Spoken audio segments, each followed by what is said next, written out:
किन कसले के भन्नु मास्टरले कुटै के आऊ यदि त्यस्तो भनी नडाटी भन् यो मास्टरलाई म पालिकामा भनेर सरुवा गरिदिन्छु तेरो बाउको पाउरै थाहा नि तँलाई मास्टरको कुटाइको दुखाइ सहन सजिलो हुन्थ्यो होला तर आफ्नै कमजोरीको अपहेलना सहन साह्रै गाह्रो हुँदो रहेछ घरको सबै काम सकेर म स्कुल जानुपर्छ सधैँभरि फोहोर लुगा अनि 1 वर्षदेखि एउटै लुगा लगाएको देखेर होला स्कुलमा साथीसँगै मसँग बस्न रुचाउँदैनन् माले अङ्कमाल गर्न खोज्दैनन् सँगै खेल्न त के खान पनि रुचाउँदैनन् अरूका छोराछोरी उहाँ आफ्नो बाउको काम कर्म पेसाप्रति कति गर्व गरेर फलानाको छोरी हुँ भन्दै गर्वले छाती फुलाएर हिँड्छन् तर आफ्नो भने जडियाको छोरी भनेर चिन्छन् स्कुलले चेन्नर छात्र भनेर दिएको छात्रवृत्ति पनि सबै जाँड रक्सी खाएर सक्यो होइन बा गाउँभरिमा फोहोर घर कुन छ भन्दाखेरि आफ्नै घरको नाम आउँछ के रे कसले के भन्यो रे यो मेरो घरमा सफा राखौँ कि फोहोर गरौँ कि दुनियाँलाई चाहिँ के को मतलब मतलब हुन्छ हामी मानिस हौ मानिस भएर जन्मिसके पछाडि राम्रो नराम्रो हरेक कुराको चासो राख्छ यो समाजले त्यसो भए 4-5 दिन स्कुल नगए घर वरिपरि सफा गर्न त कसैले बोडी गर्नु भन्दैन बा घर सफा राख्नु मात्र सरसफाइ होइन क्या जाँड रक्सी खाएर जे पाए त्यही बोल्दै जहाँ पाए ती लड्दै हिँड्ने मान्छेलाई पनि फोहोरी भन्दो रहेछन् देखावटीको लागि मात्र होइन बा स्वास्थ्यको लागि सफा शरीर अनि इज्जतको लागि सफा मन चाहिन्छ तिमीलाई त 1000 बार सम्झाउँदा पनि केही लागेन तर आफै विचार गर बा अब कि आजैदेखि तिमी चाड छोड कि आजैदेखि म घर छोड्छु लुबो धेरै मलाई नसम्झा भाउ भन्दा छोरो जान्ने गर्म हुँदा मोट्याङ हान्ने भने जस्तो कुरो गर्छ त्यसलाई खाना लाउन बेसी भयो होला होइन बा खाना लाउन दिएर मात्र असल अभिभावकको भूमिका निर्वाह हुँदैन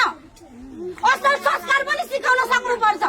संरक्षकको भूमिका पनि निर्वाह गर्न सक्नुपर्छ हरेक समय यो समाजले हामीसँग परिचय खोजेको हुन्छ चित्र र चरित्र दुवैमा हामीलाई सफा देख्न चाहन्छ खै गाउँ समाजले भनेका ऊ बेलामा त्यही सरसफाइमै ध्यान नदिएर आमालाई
तिमी म कहाँ जान्छौ के गर्छौ कतिखेर घर आउँछौ केही मतलब छैन तर अझ छोरी हो नि घरमा एक्लै बस्नुपर्छ यसको भाउलाई चाहिँ यसको मतलब छैन जे गर्दा नि हुन्छ भनेर गाउँ समाजको छोरा मान्छे मेरो लुगा च्यात्न तम्सिन्छन् कहिले बुझ्छ तिमीले कहिले तिमी एकजनाको कमजोरीले कतिजनाको जिन्दगी बर्बाद भएको छ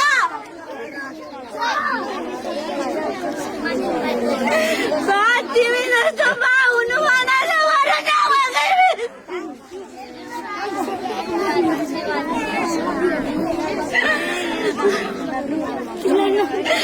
बा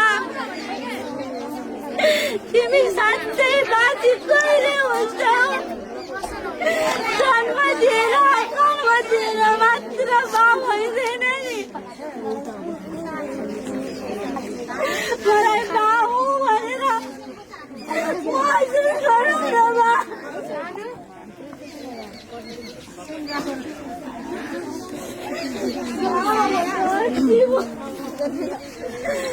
दादाजी छोडिदेऊ न यदि छोडिदिएन भने मलाई पनि यो घर चाहिँदैन म घर छोड्छु हेर छोरी तिमी घर छोड्ने कुरा नगर तिमीले आमाले पनि तिमी सानै हुँदा मलाई एक्लै छोडेर गइन् अब तिमीले पनि छोडेर गइन् भने त म कसको सहारामा बाँच्छु तिमीलाई त 4 वर्ष भएपछि कसैको वास्ता छैन होइन छोरी त्यसो नभन म जाँड भोलिदेखि नै होइन पर्सिदेखि नै छोड्छु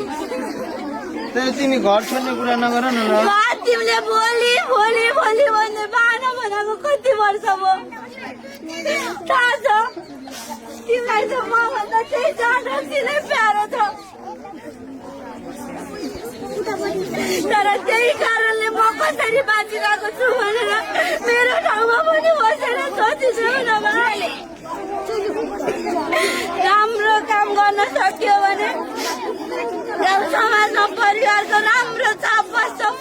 पुस्तासम्म राम्रो भन्छ तर नराम्रो काम गर्यो भने छोरा नाति नातिना सबैले परिवारलाई यो समाजले हेप्छ परिवारको नराम्रो छाप बस्छ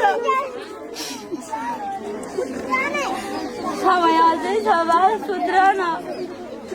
बिन्ती गर्छु बा यो परिवार समाजमा इज्जतकै साथ बसेको यति चाहन्छु भने आजैदेखि चार रक्सी छोडिदेऊ न बा तर भएन रहेछ छोरीलाई पनि रकेटो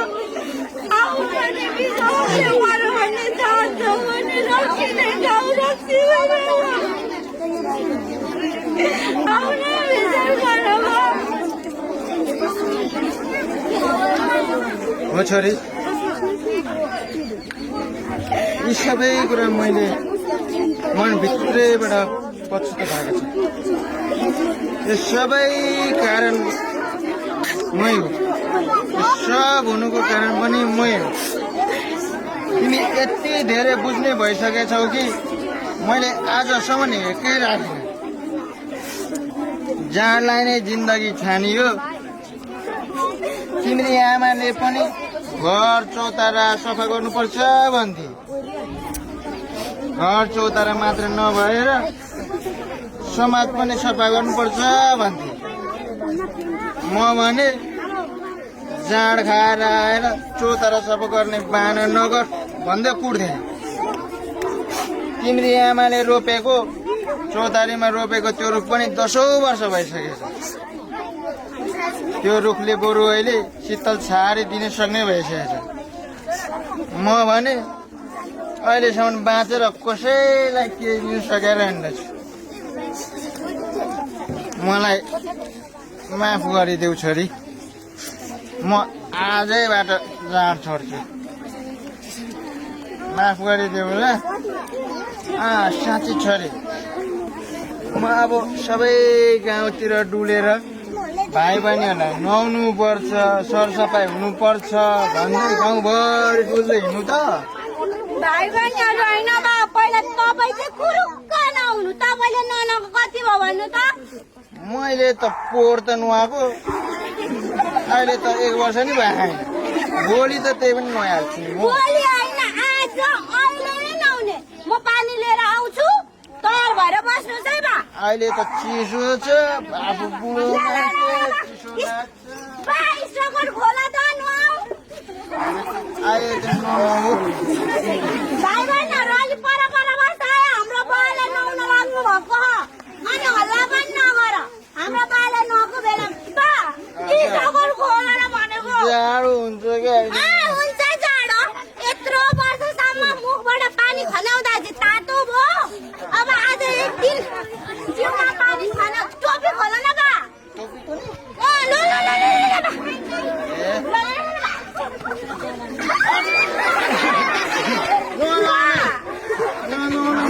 चुप लागेर यहाँ आऊ चिनो अहिले गाउँलेहरूले देख्यो भने के भन्ला के भन्नु नि बाउ त कति सानो रहेछ छोरीले नुहाइदिन्छ भन्छ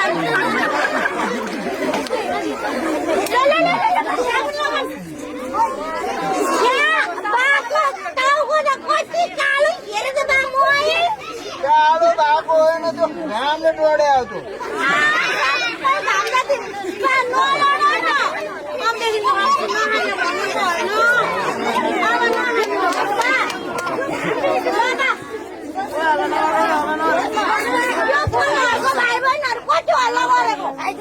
चुप लागेर बस्नु सक्दैन हाम्रो बाले नुहाएको बेलामा अहिले ल्याएर नुहाइदिन्छु अनि थाहा हुन्छ सबैजनालाई बा अब हामी है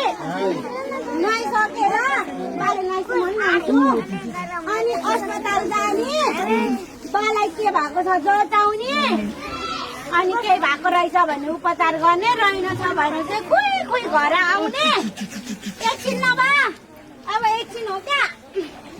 अनि घर आएर बाउ छोरी पनि सफा बस्ने अनि हाम्रो घर पनि सफा राख्ने है बा बाजेहरू भयो बाबा भयो सफा भएछ है अब त तिमी पनि खुसी छौ होला है छोरी अरे संसारकै सबैभन्दा राम्रो मेरो बाजे म खुसी हुनु त बा अब त हामीलाई गाउँ समाजले पनि सफा घर भन्छन् होला हो त नि भन्छन् नि बा किन पो नभन्नु त भनिहाल्छ नि होइन भन्न थालिसके ए ल अब भाइ बहिनीहरू पनि आउनु भएको रहेछ भो म जान्छु न मलाई लाग्छ यो पनि लिएर जानु ल फेरि ल एकदम बधाई छ है त नानीलाई आहा हेर्नुहोस् त सरसफाइको लागि विद्यार्थीहरूको कति धेरै ठुलो भूमिका हुँदो रहेछ आफ्नो घर परिवारलाई सुधार्नको लागि बालबालिकाको अत्यन्तै महत्त्वपूर्ण भूमिका हुँदो रहेछ भनेर यहाँले देख्नुभयो नि सरसफाइ हाम्रो शरीर मात्रै सफा भएर भएन कपडा मात्रै सफा भएर भएन हामीले हाम्रो व्यवहारलाई पनि सफा गर्नुपर्ने रहेछ हाम्रो सोचाइहरूलाई पनि सफा गर्नुपर्ने रहेछ र भाइ बहिनीहरूले पनि आफ्नो घर परिवारमा यस्तै खालका समस्या छन् भने त्यसलाई पनि सफा गर्नको लागि महत्त्वपूर्ण भूमिका खेल्नुपर्ने रहेछ भन्ने कुरा आज हामीले हजुरहरू जस्तै विद्यार्थी यहाँ हेर्नु त रिता उहाँबाट थाहा पाएका छौँ साँच्चीकै मरिन गाउँपालिकाले यति राम्रो कार्यक्रम आयोजना गर्नुभयो कि जो तपाईँ हामी सबैका लागि अत्यन्तै महत्त्वपूर्ण रहेको छ एकैछिन हल्ला नगरिकन बसिदिनु होला हामीले सरसफाइ हाम्रो व्यक्तिगत जीवनमा सँगसँगै हाम्रो विद्यालयमा सरसफाइ अत्यन्तै आवश्यक छ विशेष गरी भाइ बहिनीहरूलाई म भन्दैछु आफू विद्यालय आउँदै गर्दाखेरि साथीहरू जस्तै राम्रो बनेर आएको छु कि छैन सफा बनेर आएको छु कि छैन त्यो कुरालाई पनि ख्याल गर्नुहोला